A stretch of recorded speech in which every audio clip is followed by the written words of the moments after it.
Now, Alexandria then is a great Greek city with a large Jewish population. And the Jews of Alexandria, by the year 250 BC, had already acculturated to a large extent.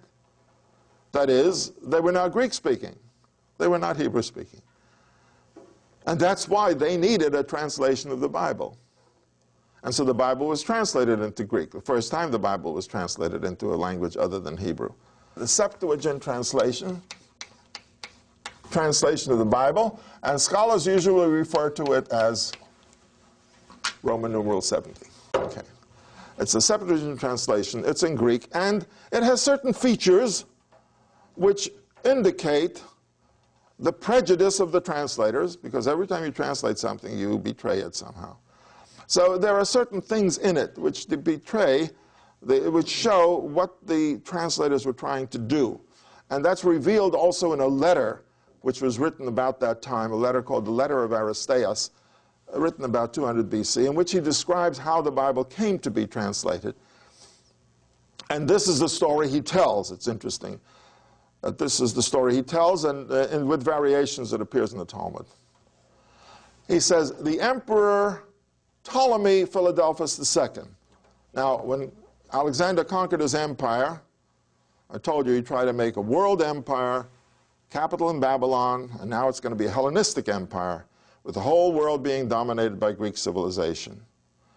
He was not being, he was not being compulsory about it. He just felt that if I established Greek cities all over the empire, and he established 31 Greek cities, they would be centers for the dissemination of Greek civilization, and the people would begin to speak Greek, and it would create a world which would take advantage and enjoy the benefits of Greek science and philosophy and culture and so on. Alexander the Great, by the way, was not just a conqueror, and he was very competent there, but he was also a young man with quite a philosophical concept and ideas, and he thought he was going to create, he thought he would create what he called homonoiete, that is, one humanity, all peoples, all nations bound together into one cultural entity. Nice ideas. He had idealistic ideas. But at the peak of this whole thing, and he was trying to really unite the world, fever, 4 days in pain, and died. He died at the peak of this whole thing at the age of 33, after he had done all of this. Now, without going into the problems and the details, what do we do now?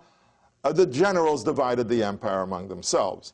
So Seleucus took control of Asia, and Ptolemy, one of the generals, took control of Egypt, and he had Israel as part of his empire. Ptolemy I, then, who called himself the savior, was the one who established the Ptolemaic Empire of Egypt, which was Egypt ruled by a Greek ruler. Seleucus established the Seleucid Empire of Western Asia, an empire of Phoenicians and Babylonians and Assyrians and Armenians and Arabs and Persians, ruled by a Greek. Now you see the potential problem there of a foreigner ruling. But all of these men also created their centers, their Greek centers, the capital cities. So Ptolemy I was the one who organized the empire. By the way, Seleucus, interestingly enough, when he established his empire 10 years after the death of Alexander the Great, said, we're starting a new era, a new age, and this is the year 1. So 311 BC is the year 1 of the Seleucid era. And by the way, that era was used for many centuries as the number of the year. Before that, we don't have that kind of universal era. But he established it, and of course later on it was changed by the Christians. Now, Ptolemy II, who called himself Philadelphus, Ptolemy II, Philadelphus, man of brotherly love, was emperor of a very wealthy empire, because the growth of these cities was an economic boom. And he was very rich, and his empire was rich, and he exported the products of Egypt, which were wheat and oil and other products of the agricultural wealth of Egypt. And there was trade between Greece and Egypt and Syria. The Eastern Mediterranean was just crisscrossed with merchant vessels, and both of the empires became rich. But Ptolemy had an ambition. Ptolemy II had an ambition. His ambition was to create in Alexandria the greatest Greek city in the world. And he did it by supplying what is essential. He actually sent letters. Any Greek artist, philosopher, sculptor, painter, musician, come to Alexandria and everything will be given that you need. And what did he do? He gave money. Gave money. And give money, they come. And they did come in large numbers. And in Alexandria, he happened to build the greatest Greek cultural center. So by the year 250 BC, it was the center of Greek civilization and culture on a large and high scale. There were also, so there were Greeks there, but there were also non-Greeks who were Greek-speaking and who began to express their ideas in the Greek language. And this is what we call the Hellenistic culture. You know, Hellenic culture, or Greek culture, is Athens up to the time of Alexander the Great. After this, you have a lot of non-Greeks who are participating in Greek culture, and incidentally, two of the most influential Greek writers in the Greek language of the first century, two of the most influential, happen to be Jews who wrote in the Greek language. And they were Philo of Alexandria and St. Paul. I mean, their writings in Greek, these were Jews, they changed the thinking process of the world, of the Western world. But it's interesting because they were Hellenistic. They were not Greeks, they were Jews, but they wrote in Greek and they were fluent in Greek.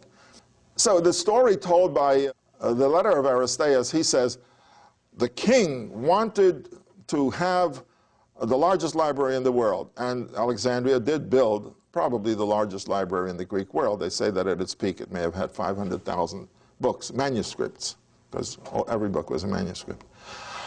And he says, and in the library he had a section of laws, and he decided he wants the laws of all the nations in the library.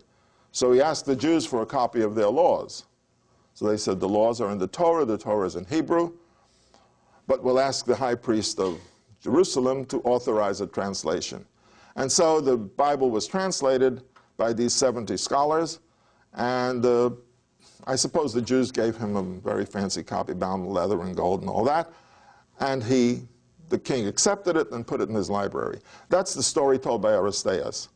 The true story is probably that, yes, they might have done that, but the fact is the Jews of Alexandria needed the Bible in Greek, because this was their language. So that is the extent to which Jewish life had expanded, and now it was growing in the Western world, in the Greek world.